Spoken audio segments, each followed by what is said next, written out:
All right, that is 3 o'clock. So we're going to get started with the second to last presentation of this year's NNP Symposium. Attendance in Central States is dwindling as people leave the show, but we still have plenty of people online. So we're glad you all could join us. As always, you'll be able to participate in the Q&A just like normal. We'll get to that when we get there. And if you are having trouble hearing or understanding anything, Zoom now has captions. So if you click show captions, they'll pop up and maybe that'll help. At any rate, for this session, we are joined by Greg Bennick, who is a board member of Connecca and the Token and Metal Society, and he also writes for 4 different numismatic publications. Error coins are one of his specialties, so we'll be learning a bit of an introduction to major mint errors and how they are made. So, I'll let you take it away. Thank you. Hi, everybody, and welcome. This is a presentation on major mint errors and how they're made. And we're going to dive into our goals for today. So our goals for today are to understand the minting process. Understanding the minting process is essential. But first, let's break a rule. So, personal rule, I never read presentations. I prepare presentations, but I never read presentations. I find that it distances me from the audience if I'm reading a presentation. But we're going to break that rule today, and here's why. The other night, I was walking around by myself. It's the middle of the night. I'm thinking, okay, what do I want to do for this Newman Numismatic Portal presentation in order to serve the audience best? And I pulled out my phone, and I started recording a voice note, and I started talking to myself, as normal people do when they're walking around by themselves in the middle of the night. When I transcribed what I'd said, it was so perfect for what I wanted to say that I thought, if it ain't broke, don't fix it. So I'm literally going to read what I said the other night to myself. I have one goal for this presentation, and it's to impart the idea that coins are made from a very specific process. And the operative word there is process. Coins don't just come into being. They don't just happen. There's a series of steps that makes a coin. And now, why is this important? Because when we're talking about an error coin, we're talking about what goes wrong. We're talking about something having gone wrong during one or more than one steps in that process. Now, if we know the steps and we know the things that can go wrong, then we know that the coin that sits in front of us is showing evidence of one point or more of that minting process where something was mistakenly happening and going wrong. We get there by being able to ask, at which one of those steps did something very specific go wrong that created this effect on this particular coin? Because if we just see a coin that looks smashed and we think that's an error, well, that's faulty thinking. Because faulty thinking doesn't take into account the steps, and dare I say, the science behind the minting process. And again, there's very specific steps. If we just see a smashed coin and say, oh, that's an error, we've jumped too far to an incorrect conclusion, because we've assumed that just because something's damaged or weird, that it's an error. That's not at all true. I could take a hammer right now and take the coins in my pocket and smash them so that they look weird. That doesn't make errors. And it doesn't make those coins errors. So instead, let's see some actual error coins and learn about the minting process so that we can identify error coins for ourselves and make informed buying, selling, and collecting choices. I want us also to consider eye appeal, along with the error types themselves. Eye appeal is simply how cool an error coin looks, and we'll see some cool error coins. Eye appeal is collectible. Eye appeal will make your collection stronger and more enjoyable, and potentially more profitable when the time comes to sell it someday. Eye appeal is where I've put a lot of focus over the years. Now, keep in mind, we're not going to cover every known minting error type. We'd need a day-long presentation for that. Instead, we will focus on process. We'll look at some error coins and we'll have fun doing it. So with that in mind, let's dive in. Yeah, it's perfectly normal to say all that to yourself while walking around in the middle of the night. So let's talk about who, what, where, when, and why of mint errors. Who collects them and how can I get involved? All sorts of people collect mint errors, from beginners to advanced collectors, from people who are interested in one type of error coin that you'll see maybe in a few minutes, to people who are interested in all the types of error coins, like this guy. What are they? Well, let's talk for a second about what's a variety and what's an error. There's an important distinction because popularity sometimes is connected to errors that can be found easily, maybe in pocket change or in roll hunting, coins found in rolls from a bank.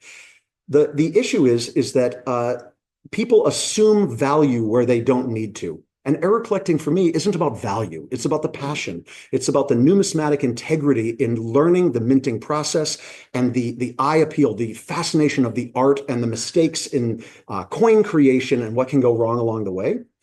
Let's talk about a variety versus an error real quick. A variety coin is a coin where a slight adjustment has been made in the die that causes a run of coins to all reflect those dies striking coins in succession that all have that variety then imparted, pressed, stamped into them.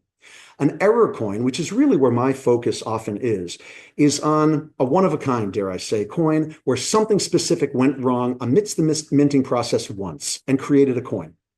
So that's the difference between a variety and an error. Now, there are certainly valuable, desirable, amazing variety coins. I don't want to discount that. There's also very inexpensive and not desirable error coins. It's all a matter of personal choice, what you collect. And I focused on errors. Where does one find them and how? You can certainly find error coins and change. Some of the ones I'll show you, not so much, but you can find them in auctions, of course. There are dealers that sell error coins. They're around, and you'll find a community of collectors if you're interested. When have they been collected? Since the dawn of time. I have error coins in my collection on ancient Greek coins. So people, since ancient Greek times, have set things aside and thought, oh, that looks interesting and strange and weird. I'm going to keep that one because it looks different from the others. Well, things that look different from the others is what catches our eye as error collectors, and they've been collected since ancient times. Why do people collect error coins? They're fascinating. They're unusual. They're different. And that isn't to disparage people who collect things that are the same or things that are myriad in examples of the same coin. It's just that things that are different attract the eye of certain collectors, people like myself. I want you to remember three things today. Three things. And this is going to make you able to identify error coins when you see them. And this is important because if you take one thing away from today and you remember planchet die strike and how it can and how things can go wrong at each of those phases, you'll be a much stronger collector because you'll be able to identify things more easily. This is going to advance you exponentially. I remember when I was first learning how to play chess. I was an okay chess player. I won sometimes, I lost sometimes. I read one book, Play Winning Chess by Yasser Seirawan. I learned about force, time, space, and pawn structure. And those four things made me able to beat most people who could just kind of play chess. Now, if you're good at chess, you'll beat me. But if you're beginning at chess or intermediate, I'll probably beat you because of Yasser Seirawan's 4 points. Consider these my 3 points, like those. Point being, planchet die strike, knowing about those things will elevate your knowledge and elevate you. With that in mind, let's look at this cool diagram that at the bottom left says, copyright 2006 Encyclopedia Britannica, basically the time of the dinosaurs. However, it's largely accurate. There are a couple changes. I'm going to explain this diagram. You don't need to remember the whole thing because it'll come up again and again throughout the presentation, but I'm going to explain the minting process in general. I'm going to explain a couple changes that have happened since 2006 when this diagram was made. And you're going to, as we go through the presentation, you'll see as we refer back to this diagram and look at an error coin in conjunction with a stage in the process, you'll be able to understand how that error coin happened. Okay, so what basically happens, you've got metal. That metal is heated and rolled through successively closer together rollers until a red hot piece of metal, instead of just being a blob or a chunk, is rolled through rollers that make it thinner and thinner and thinner, and thus longer, longer, longer, longer, longer. You eventually end up with what's called a planchet strip, right? Or a metal coil, essentially. I mean, it says it right on there, metal coil. This is the material from which the coin that is eventually going to be struck is made. And it's basically rolled down to the thickness of the blanks that will eventually be struck into coins. And again, it starts out with a hunk of metal. It is rolled through successively narrower channels until it's the length of a football field. And then it's coiled up. You see it on the forklift there and the happy forklift driver driving the metal coil over to what's called the blanking press. That metal coil is fed through a blanking press. That blanking press, imagine it like a cookie cutter, essentially. It's cutting out from that strip, about yay wide or so, or yay wide. It's cutting out the blanks that will eventually become coins. It uses these cutters that come down, like cookie cutters, to cut those blanks out of the strip. So after that, the webbing, it says there on the diagram, webbing is going to be recycled in a new metal coil. Basically, the the strip with all those holes cut out of it is chopped up, melted, and made into new metal coil to make new blanks. There's a change made. There needs to be a change made to this diagram. You see where it says blank, right up there. It says blank. The discs that are cut out of that planchet strip are called blanks. We'll explain more about that in a bit. But at that point in the minting process these days, there's something called a riddler. And what a riddler does, it basically shakes the metal that has come out of that blanking press. And any blanks that were mismade, that are too small, that are not regulation size, fall through holes in that riddler, and those end up getting melted back into more metal coil. The blanks that are correctly sized and shaped go to an annealing furnace, which softens them for striking. They go into a quench tank, as you see there, a washer and dryer to clean them. And then there's an important stage in the minting process where these blanks that have been cut out of the strip go through what's called an upsetting mill. So an upsetting mill, imagine two channels essentially, and a blank being fed into these channels. And over the course of its path through the channels, those channels become narrower. Here's what happens. That blank, which starts as a disc of metal, gets pushed through those channels. And as it gets narrower and narrower, a rim gets pressed basically into that blank all the way around, because the blank no longer fits safely and securely in those channels. It gets pressed all the way through, ending up with a slight raised rim around the obverse, front, reverse, back of that blank. Important. We're going to get back to that. So after a blank goes through the upsetting mill, it's called a planchet. It's the same creature. It's still a blank. It's just got an upset rim around it. And now it's called a planchet. Those planchets are what's stamped between dies. They're stamped between dies in what's called the strike. And that strike is what imparts the design on the obverse or reverse of the coin. And there's an inspector checking. And personally, I hope that inspector does not do their job correctly, because I want there to be mistakes that make their way through. I need to let you know that the mint doesn't love when error coins happen. It probably doesn't love this presentation. It might not even love me, but I love when mistakes happen. So after that inspector inspects all the struck coins, coins that have been mismade go to what's called a waffler. It basically crunches the coins that have been mismade and sends them back to be melted. There's also now a riddler that isn't reflected here in this diagram. Again, that riddler, once again, any smaller mismade blanks and whatnot they fall through basically these holes that are the size of the coins. They fall through any mismade smaller blanks or smaller coins, fall through and get melted. And then to a counting machine they go, to another forklift, and then you see finished coins. Okay. You now know more than most people do about the minting process. And it's important because as we dive in, you're going to understand better how error coins are made. One last thing. This is not just a disc. It is a color. There's an obverse die. There's a reverse die. The obverse die, not always on the top, has coin design. Let's just call it the face of the coin. Reverse die on the bottom. Reverse die has the reverse design of the coin. They smack together. If it wasn't for the collar, we wouldn't have coins. We would have splayed out pancakes because of the pressure of the dies coming together. The collar is in essence a third die. You see an example here. When the dies come together around that planchet, the planchet is seated in the hole in the middle of that, in that collar. That's what prevents a planchet from splaying out like a pancake. And we're going to see an example later of one that did when the collar wasn't correctly in position. So the planchet is struck by the dies. It's restrained by the collar. On dimes, quarters, half dollars, that the inside of that collar, the inside of that hole there has reading. So when the coin is struck, the metal splays out into that reading. It's restrained by the collar. It fills in the spaces in the reading. That's what forms the reading on coins, dimes, quarters, halves, as you know. So let's look at some coins. Okay, let's look at some coins. Enough about this process. So this is a coin from my collection. Here's what I'll say as we start. This is kind of like a trial by fire. Is that what they say? When we're just going to dive in and look at coins. And at first you're going to be like, what is he talking about? I promise. 5 minutes from now, you're going to start going, oh, I get it. I see. And that's what we're aiming for. Planchet, die, strike. What can go wrong with the planchet? What can go wrong with the die that strikes the planchet? What can go wrong with the strike from the die on that planchet? Planchet, die, strike. What we have here is a 1958 D Lincoln cent. where something went wrong with the planchet. You see this giant, we call it a blowhole, giant hole in the center of the coin. This is not the result of some young child being incredibly excited and taking a hammer and a chisel to a penny. There are diagnostics where we can tell what is or isn't an error. I'll even share some right now. If somebody took a chisel to a penny, there would be evidence on the side, other than the side that was hit with the chisel, that would show metal flow outward. Imagine almost like a bullet hole isn't going to pass through something cleanly. There's going to be evidence on the other side of metal splaying outward. This doesn't have that. So what happened, this is an error in the planchet.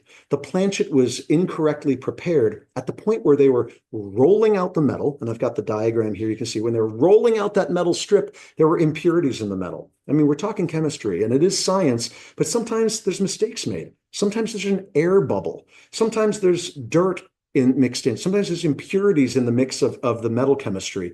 And those can cause essentially holes or gaps in that final metal coil, which becomes your blanks when they're cut through, when they're cut out. So that's what happened here.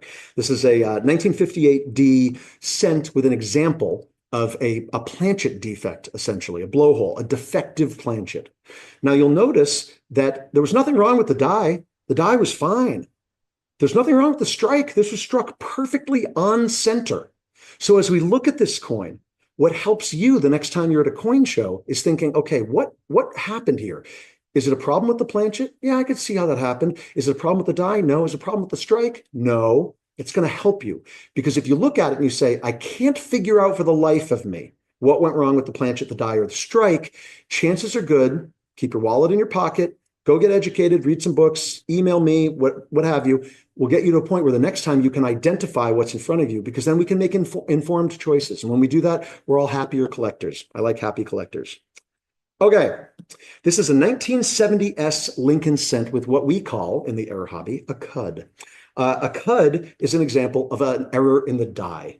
So imagine the dies are coming together to strike a coin, and everything goes well. Well, imagine the life of a die. It's not striking 4 coins. It's striking tens of thousands, 100,000 coins.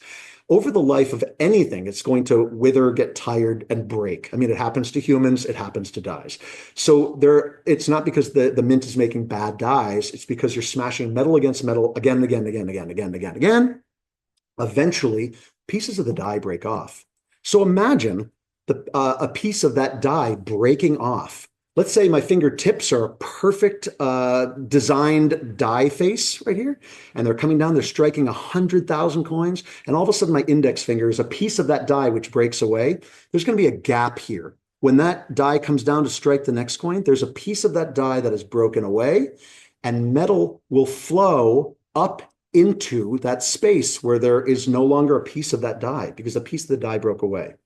Metal flow can tell us a lot about the authenticity of an error coin, whether it's authentic or not, because matter is neither created nor destroyed. We learned that in high school, or we were supposed to. The point is that error coins work the same way. Metal's got to flow somewhere. When a coin is struck under incredible pressure, the metal is not just going to disappear if it's flowing into a space where there is nothing left from the die because a piece of the die broke away. It's not just going to disappear. It's not going to look normal. We look at this coin and we think, okay, was there something wrong with the strike? No, the strike seems on center. Is there something wrong with the planchet? We could take this coin, we could weigh it. At that time, if that weighed 3.1 grams, we know that cent weighs the proper amount. So that tells us there's been nothing added to the planchet. There's nothing that was taken away from it. It weighs right. So if all the metal is there, and it weighs 3.1 grams, it weighs what it's supposed to, what accounts for that blob? Well, what accounted for the blob was that piece of the die breaking away. Metal flowed up into that area that was left open by that die piece being gone, and it creates what we call a cud. So this is an issue with the die. Planchet die strike. This is an issue with the die breaking. It's basically a broken die, or a cud, as we call it. And cuds come in all forms. And they form in progressions oftentimes too. Well, there'll be a smaller cud, and then you'll see the same coin, say 1970s, or they happen on all different types of coins going back throughout history. But let's say this one, 1970s, I wouldn't be surprised if there is a smaller version of this cud out there where the die face started to break a little bit. And then 10,000 coins later, broke a little bit more, bigger cud. 10,000, 20,000 coins later, bigger cud. And you get progressions of cuds, which is a way to collect them as well. Okay, this is another example of a planchet. I should have gone planchet die strike, but wasn't thinking. I was too busy walking around in the middle of the night talking to myself. So this is an example of a planchet error. This looks like somebody took a chisel and gouged out the obverse of this coin. But this leads us to something very interesting.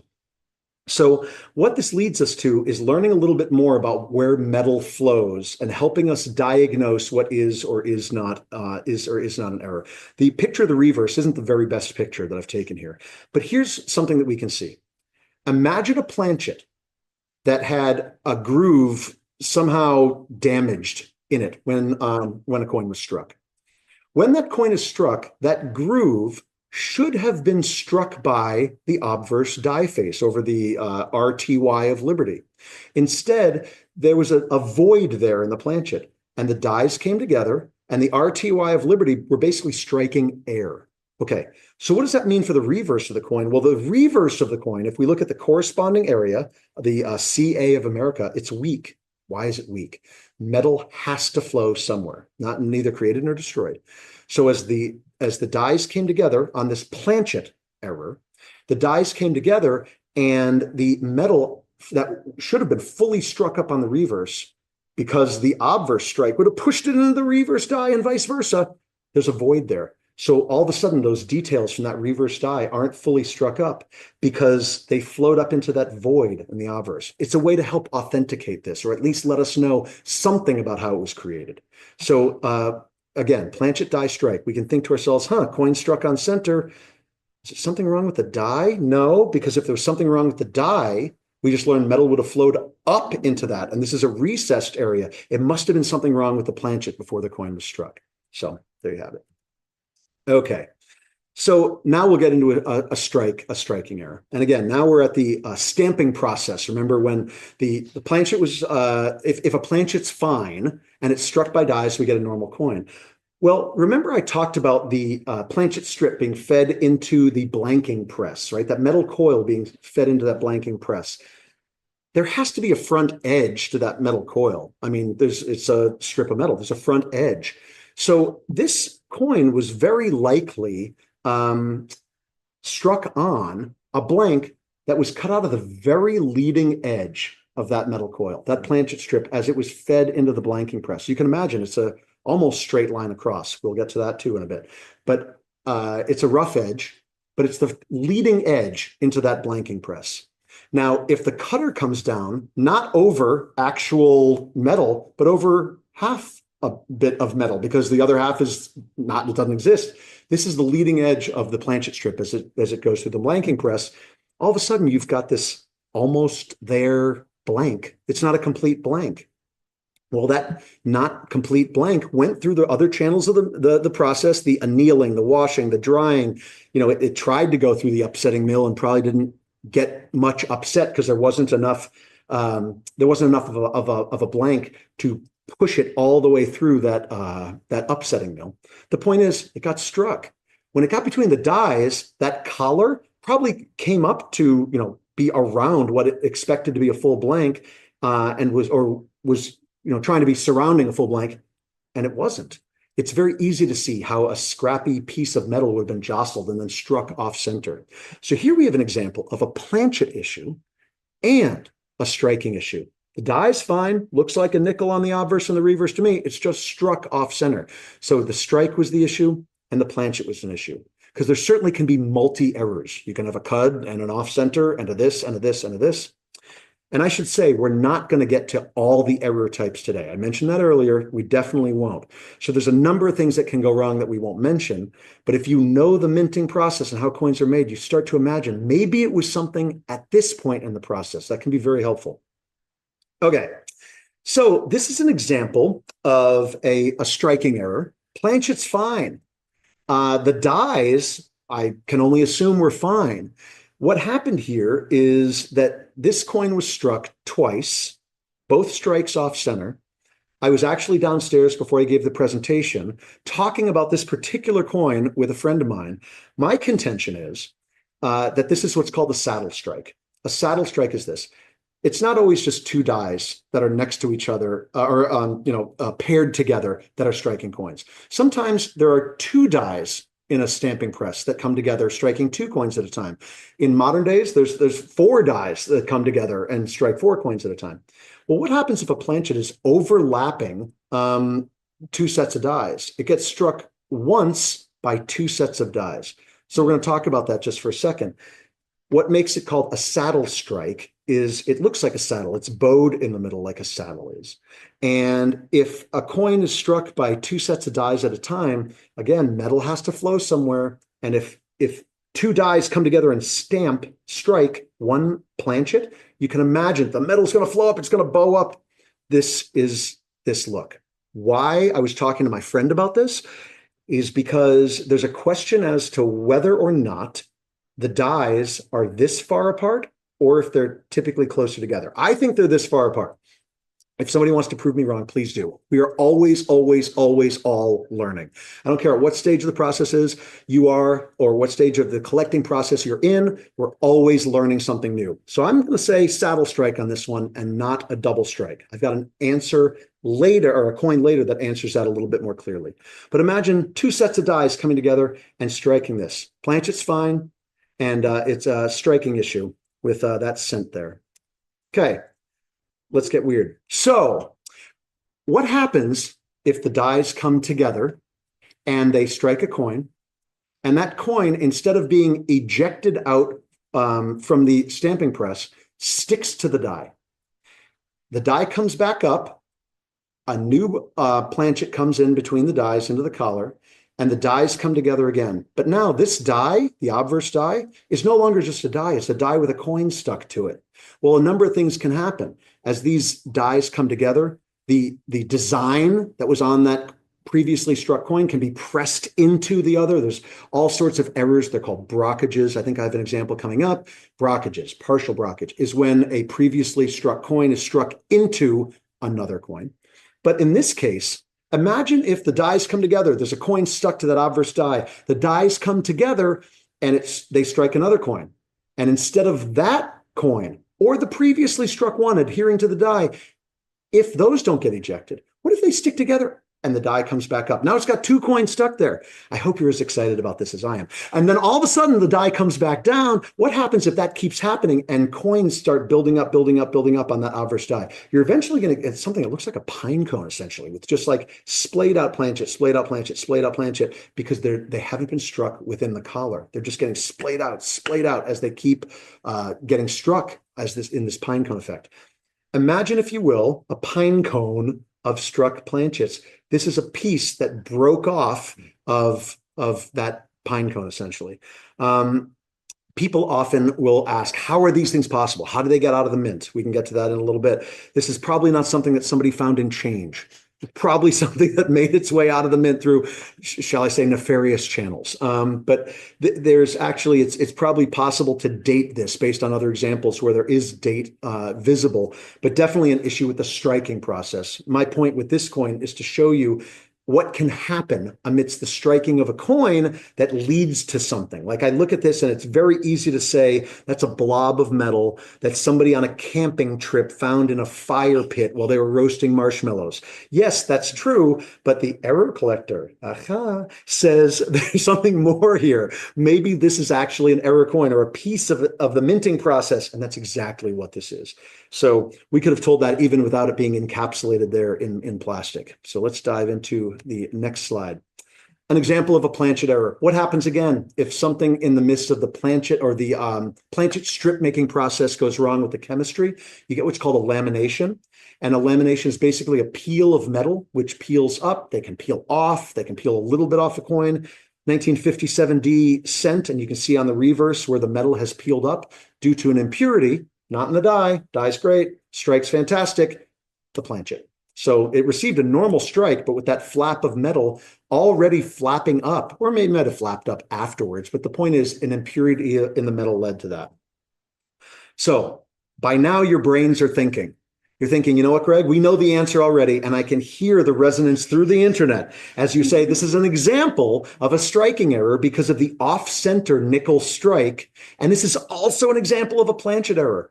What happens when that metal coil goes through the blanking press and blanks are cut from that metal coil? Well, what happens if that piece of metal, or rather that strip of metal, as it's going through the blanking press, doesn't maintain an even keel as it goes through that blanking press? If it stops for some reason, if previously struck blank openings overlap where the cutters are coming down, you essentially get what's called a clipped planchet. Okay, you get what's called that, or what looks like that partially cut out moon shape out of your coin.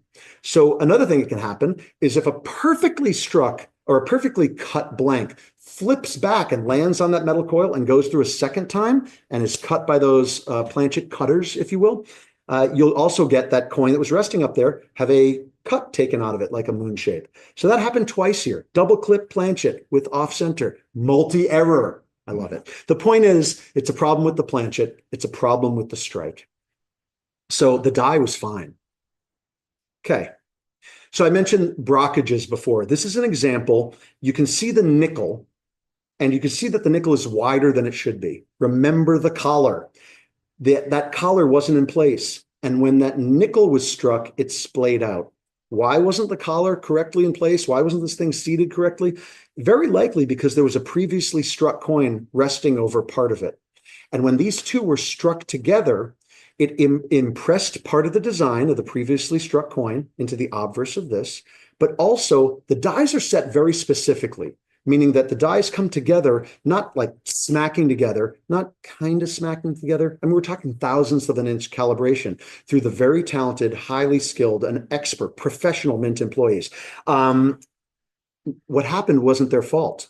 What happened was through the process of coins coming between the dies, there were two there at once. So these dies, which are set to a calibration to come together to very specific tolerances, all of a sudden had two planchets in between them. Of course, they're going to splay out. Metal has to go somewhere, right? So when we see this, it wasn't hit by a hammer, because if it was hit by a hammer, I mean, a hammer striking a coin against something is going to make the other side flat, ugly. It's not going to look like this. The reverse of that coin looks fine.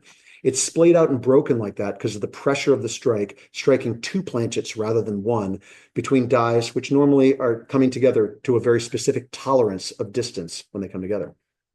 So striking error for sure. Planchet's fine, and the dies were fine. This one's interesting. So imagine the blanking press cutting out blanks out of a strip of metal coil. What happens if a piece of one of the cutters that's coming down to cut out a blank out of that strip, what happens if one of the cutters, its cutting edge, what happens if part of that cutting edge breaks away? All of a sudden, you're going to have a 95% cutting surface and then an empty area that has no cutting surface, stamping out or cutting out a blank from that metal coil. What ends up happening is that you have a little burr that kind of sticks up from that blank because it wasn't cut out correctly. Most of it got cut out correctly, but a little piece wasn't cut out correctly. And even though you've got a round disc of metal, essentially, it's not clean around the edges. In fact, one edge kind of has a little bit of a lip coming up. That lip, if it makes its way through the minting process on that blank, and the dies come together, that lip sometimes folds over. And this is called a rolling fold. This is a very unusual error type. And this is something that I wanted to showcase here because this is a very unusual error type. I've personally only ever seen two. This one's mine. I'm aware of another one.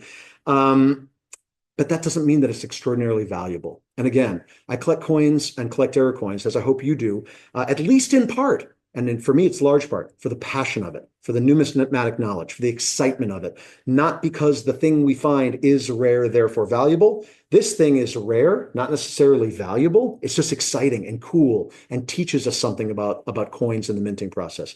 So this is called a rolling fold, and it's the result of those planchet cutters not working correctly, or rather probably working correctly, just being slightly damaged. As you can imagine, we're getting now into some multiple errors. We talked about that partial brockage where a struck coin was resting on top of another. This is an example where an unstruck planchet was resting on top of a coin when it was struck and off center as well. Another multi-error. But again, we can look at this And we can think, where in the process did this go wrong? We could weigh this and find out that it weighs correctly, just like that other one I showed you. We can take a look at this and imagine, okay, it must have been something with the strike. What would have caused something to smash the obverse of that Lincoln sent in? Maybe it was a hammer. Let's go with a hammer first. Well, the reverse wouldn't show perfect design. If a hammer smashes a coin and smashes metal, the reverse, again, is going to be washed out. It's going to look ugly. It's going to look flattened. It's not going to look like this one does. So that helps us authenticate this as an off-center struck coin with an indent, is what we call it, an indent from a blank planchet there. This is a great example, and I include this one to inspire you. I co-teach the ANA Summer Seminar in Colorado Springs each year, mint errors and variety coins. And I had a student last year ask me in the middle of class, where can we find error coins if we're on a limited budget? We can't go to the major auction houses. We can't pay the prices of, maybe some dealers or some other people for error coins. Where can we find coins? I said, you could find them. Look online, look on online auctions, look on eBay. Well, I got response from the student. Well, I'm sure that you guys are all online finding these things before me. What do I know? Well, what I said was, you don't have to look for technical terms. Late stage counterbrockage. Who knows what that means other than me and my 14 friends? Look up what you think the error looks like, describe it. And maybe somebody put something up that way. Well, I don't know. And as the student was saying that, I literally went on eBay and I looked up blob dime. That's all I searched for. Blob dime. I thought maybe somebody will put up a dime that looks like a blob. There was one. It was this coin. I bought the coin in the middle of the class while the student was telling me that it was impossible to find coins in this way. And when the student finished their sentence a couple minutes later, I turned around my phone. I said, okay, you're done? Okay, this is a blob dime. It's not. It's called a cud. I just found it on eBay for like way less than it should have been. And I want you to start describing coins. Blob dime, weird nickel, like Lincoln cent with lightning coming out of it. Whatever you want to do, make these searches happen. Spend some time, have some fun, and you can find some coins. Why do I tell you the story? The coins are out there. They're on eBay. They're in circulation, but you can find error coins on your own and learn about them. One of the best ways to do that is being in touch with error collectors, learning the minting process, because you might find blob dime on eBay, and the blob is caused by a bunch of dried glue. I want you to be able to look at a coin like this one and say, there's a blob on the obverse. Greg said that was a die issue, not planchet, not strike.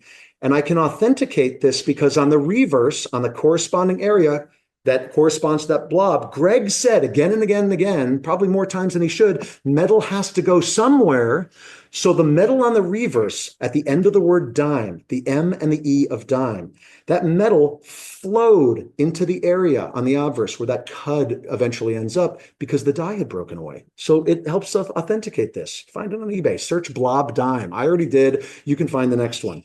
So a striking error. This is a 1937 cent that was simply struck off center. It didn't land correctly between the dies and was struck off center.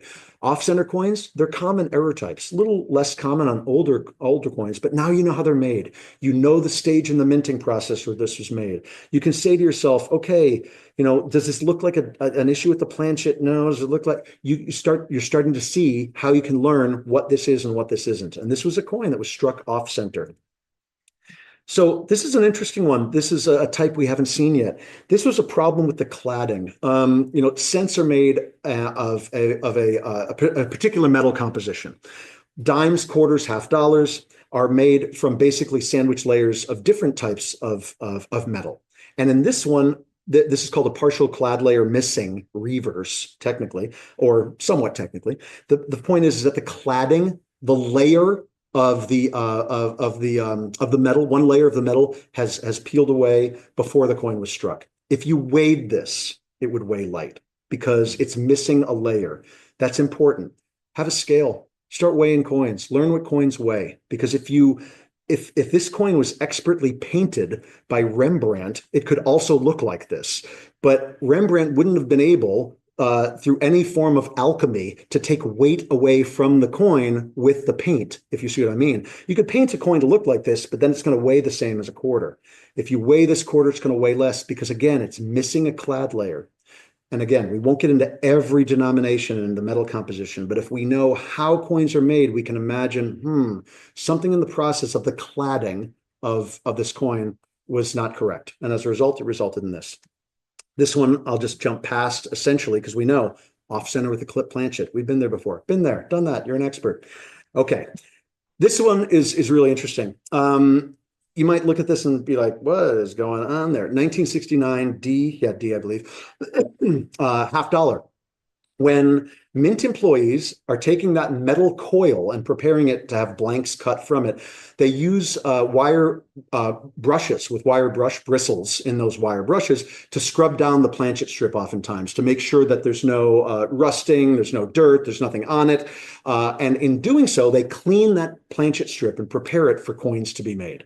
What also happens is that, like any other mechanical item, or not so mechanical, but those wire brushes have brush bristles that fall out and end up on that planchet strip and then somehow make their way through the process that I've described, maybe even through that washing and drying process, and end up back on a blank as it goes through that upset mill, then between the dies. This is a 1969 D $50 with one of those wire brush bristles stamped into the obverse of that coin.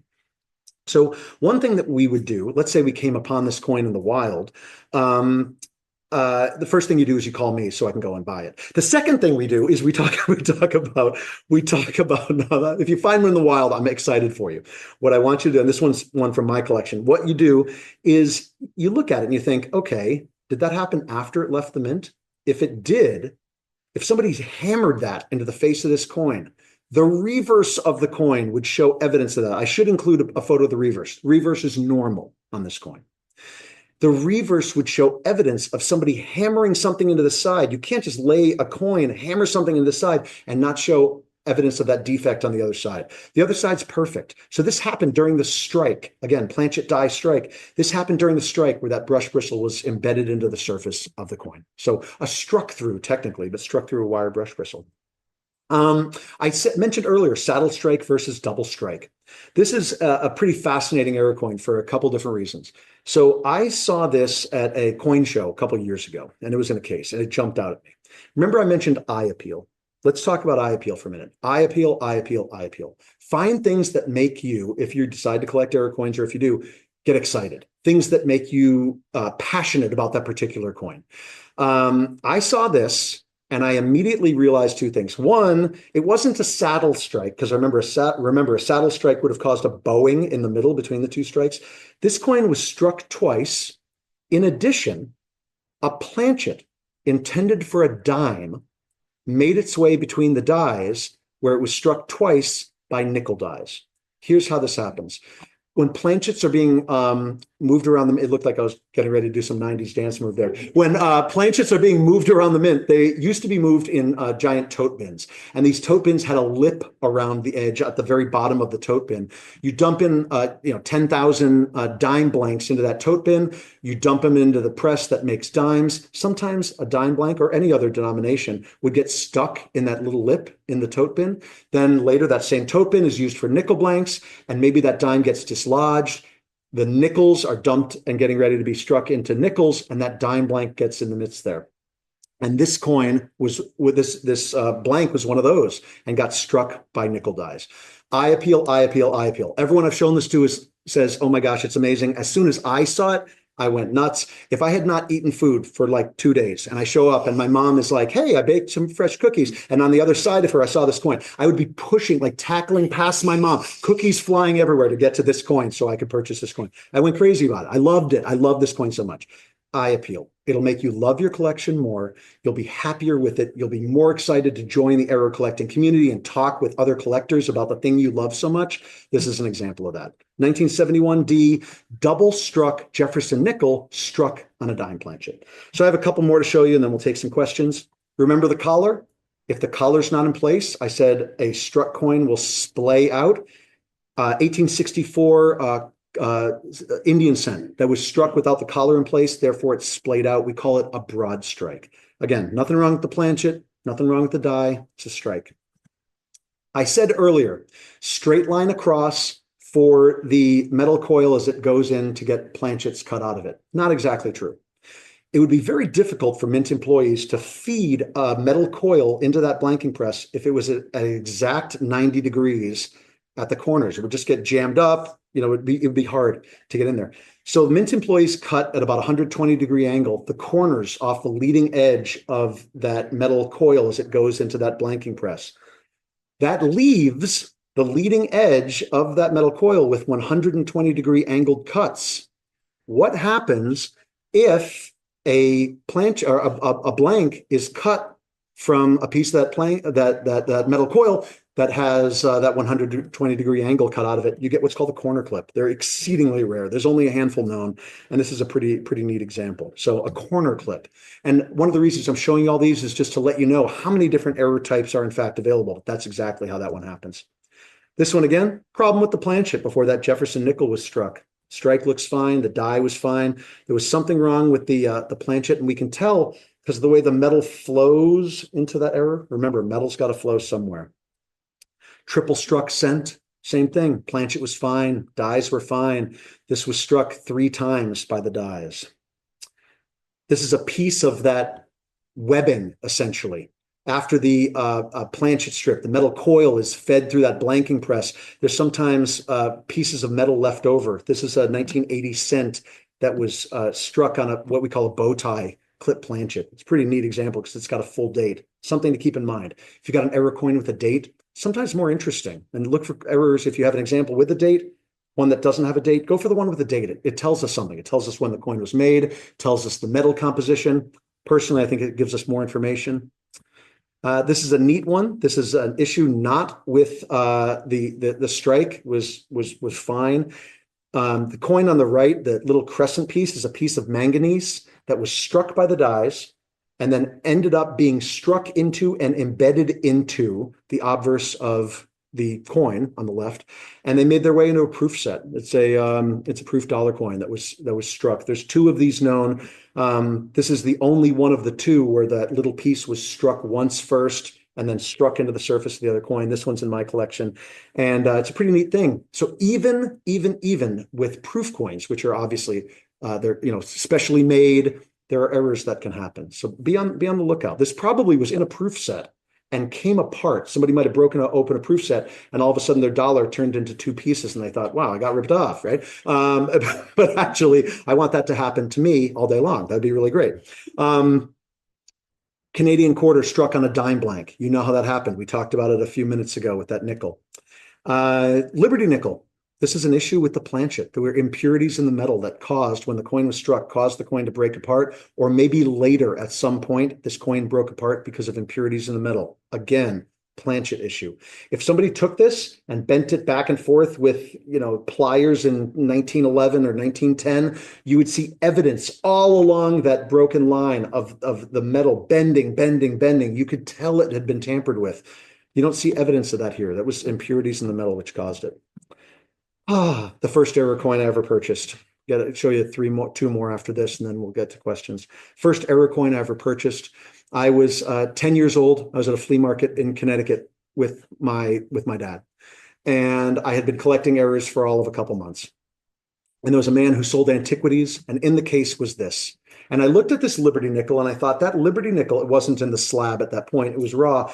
That Liberty nickel is the wrong color, and it's too small. And I thought, I think, said I, age 10, that this was a Liberty nickel struck on an Indian cent blank. Again, a blank intended for Indian cents was struck by Liberty nickel dies. And I asked how much it was, and it was more money than has ever existed in the history of the world, at least to me at age 10. It was $125. And I begged my parents. I said, listen, I know I'm going to sound like I've literally lost my mind. I need $125. I will work and do anything you want forever in order to pay you back. I have to own this thing. And my parents probably talked and probably, lamented my future, but agreed to give me $125 in exchange for mowing lawns. And I mowed lawns forever. I think I finally paid this off like last year. The point is that it is in my collection still. It's the first major error I purchased. Point for you, how did it happen?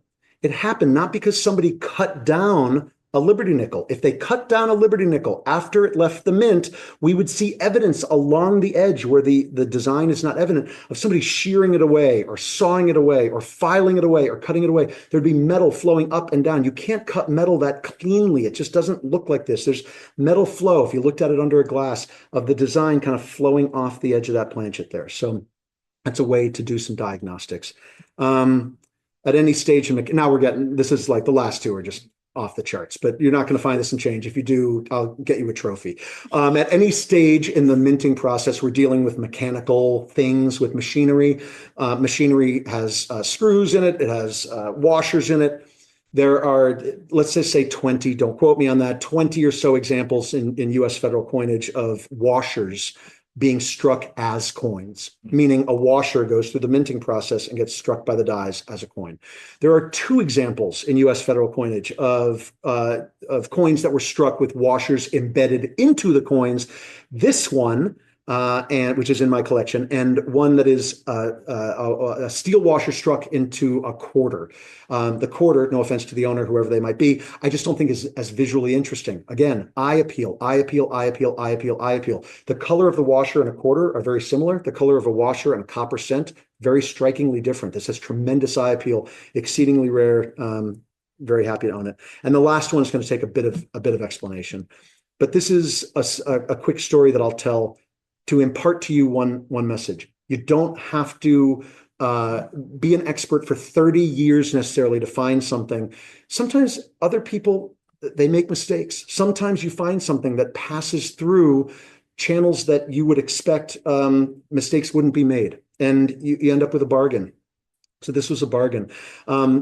To make a long story short, because the NNP, which is an inexhaustible resource of awesomeness, simply, that should be their tagline.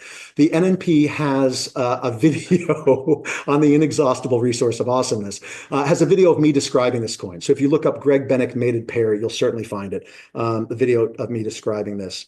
So these were two coins that were sold as a mated pair, meaning two coins struck at the same time, resulting in essentially one error, a pair of coins that were struck at the same time.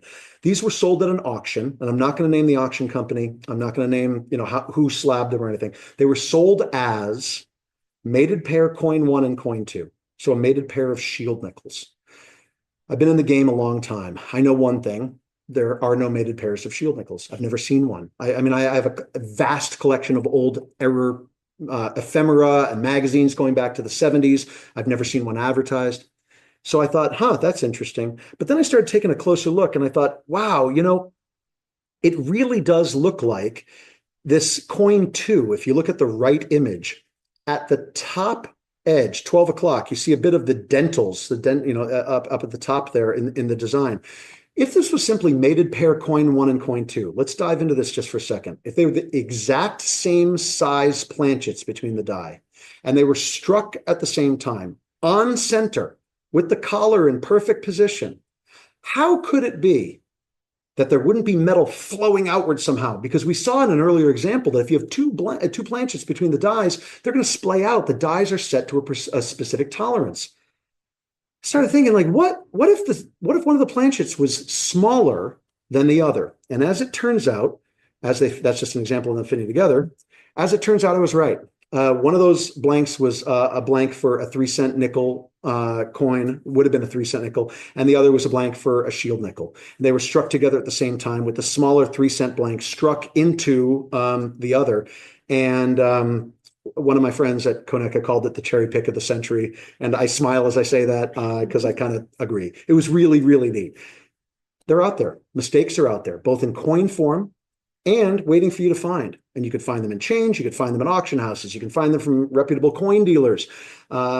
Join the community, ask questions, but most importantly, remember the minting process. We covered it here today, and watch that a few different times, and then go research it elsewhere, because you'll learn new things about the minting process. We're limited on time and on the types of mistakes that I can show and descriptions of details about the minting process that creates each of those errors. We've learned a little bit about that here, but the more you learn about the minting process, the better. And I'll tell you this, I learn all the time. I told you my accolades. I teach error class at summer seminar. I'm learning all the time. Last summer in a tour through the Denver Mint, the Denver Mint employee, the tour guide is telling us about the minting, one stage of the minting process. And John Miller, co-teacher, and I looked at each other and go, and I said, did you know that? He's like, no, did you know that? No, I didn't know that. Did you know that? And we're changing the class this year to reflect that tiny little change. Like, I didn't know that. That must be new, right? So we're always learning. We are all, me, you, all of us, always learning. So with that in mind, community is important. ConeccaOnline.org is a great club. Conecca is a great club to join. You can email me personally. Find me on Instagram. I'd be very happy to connect with you about error coins anytime.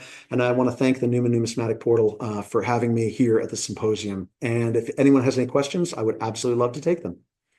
All right. So we already have quite a few questions that came in online. I'm going to have you step right over here. Sure. You'll be able to see yourself on the screen in a moment. And when do you need to end this to catch your flight? Let's go 10 to 12 minutes. I'll answer quickly. All right. We're going to go for rapid fire Q&A. I love it. Read a question, Len. First one, why is a CUD considered an error and not a variety when that CUD will appear on multiple coins and not just a one-off? Oh, that's a good question. I love Q&A about error coins. Thank you. Okay, so that's a good question. That's one of these things that that it's almost like a party question, right? That we should ask at parties of errorists just to see if, is it, here's a one in return. Is a hot dog a sandwich? Answer me that. Is a hot dog a sandwich? You're going to talk about it. You think I'm crazy, but you're going to talk about it for the next 2 hours. Is a hot dog a sandwich? It's wrapped between two pieces of bread, but okay. The point is, that's a great question because it could be perceived of as a variety coin because it does appear again and again and again and again and again. Absolutely. But from my perspective, because it represents a break or fault in the minting process, I consider it an error. I love that question. And I will ask the class this summer, is a hot dog a sandwich and is a CUD a variety or an error? Amazing. All right, what's next? Have you ever seen a coin where a portion of the broken die is embedded in the coin? Absolutely. That's a great question. Yes, there are examples. So let's go back to that CUD example, right? Piece of the die breaks off. It's out there in the universe. Well, not in the universe. It's somewhere in the minting chamber. Sometimes, very, very, very rarely, there's a handful of examples, that little piece of the die that broke off lands on the surface of the coin and is struck into the surface of the coin. I don't own one in my collection. I was the underbidder a few years ago on an example. These are not inexpensive things.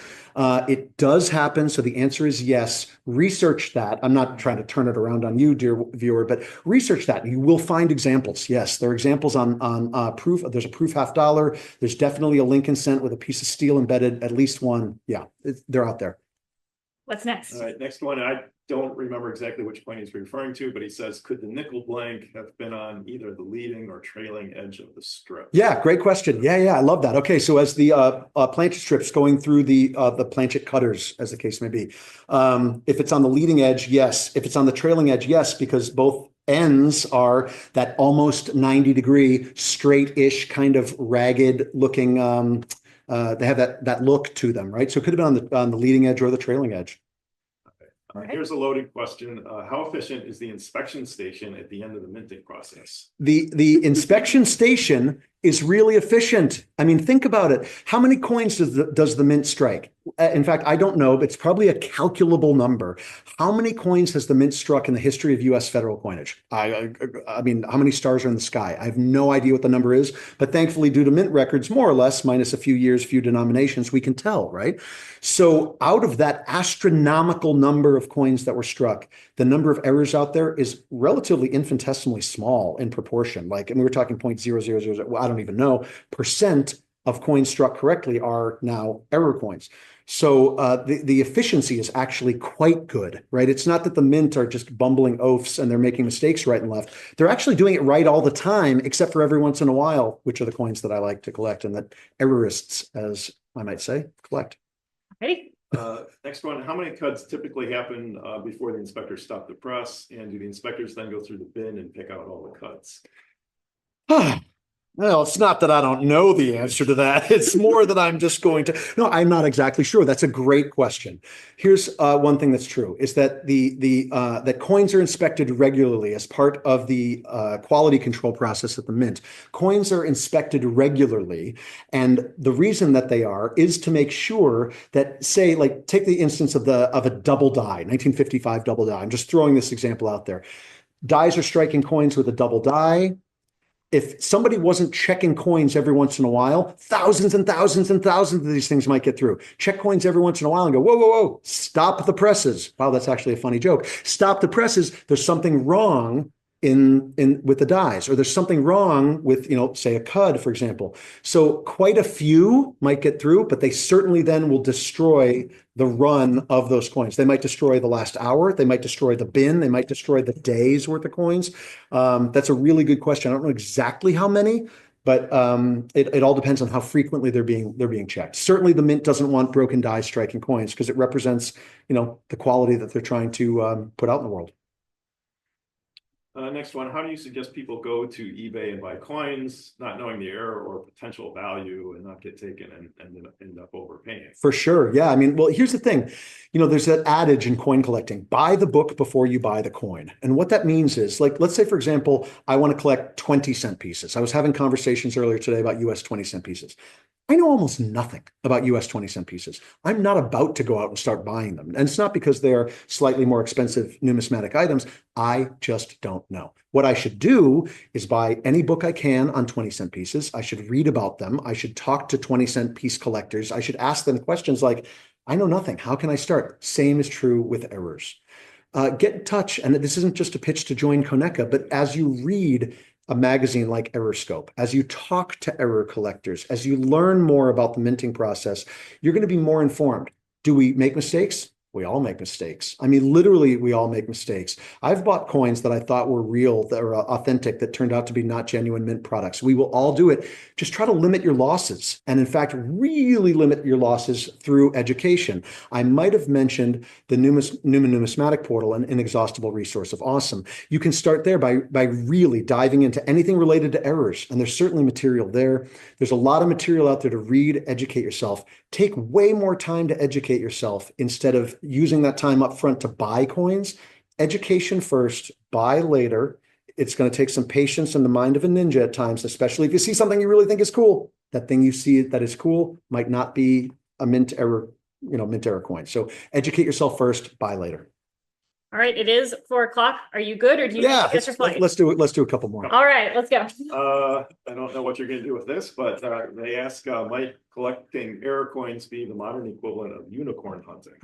Might collecting error coins be the modern equivalent of unicorn hunting? Yes. Oh, I see what you mean. Oh, because historically, you're searching for a unicorn and thinking to yourself, like, I'm never going to find it. Okay, yes, in that out there in the coin show Bourse floor, there might indeed be the unicorn, the very rare error coin. The difference is, historically, in painting representation of unicorn hunts, the unicorn was killed, then comes back to life. It represents magical powers. It was a metaphor. Errors aren't that deep. They're literally discs of metal with broken parts on them, or representative of something like that. So yes, it is somewhat similar, but not exactly the same as a unicorn hunt.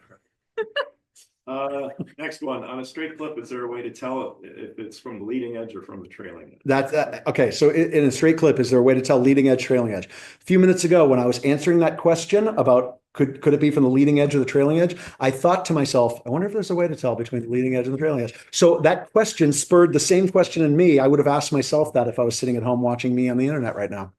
I don't know. I really don't know. That's a great question. In fact, follow up with me and let me find out, because we'll both get educated from that. Next one, I've heard the mint has changed its process for creating dies so that double dies can no longer be created. Yeah, that's true. Yeah, that is true. So the ways that dies were made allowed for double dies to be created more readily, and the ways that dies that are created today simply don't allow for that. And in addition, the setup of dies is different too. Dies used to be vertical, and now they are horizontal in what's called the Schuler press. Yeah, they used to be vertical. Now they're horizontal. So as you can imagine, just because of gravity, for example, the way that coins are struck now, it's harder to get an off-center coin. It's harder to get multiple coins in between the dies. And after Schuler presses went into play, it became a lot more difficult for a lot of mint errors to happen. So yes, changes in the minting process change what error coins are available readily or are readily available or not.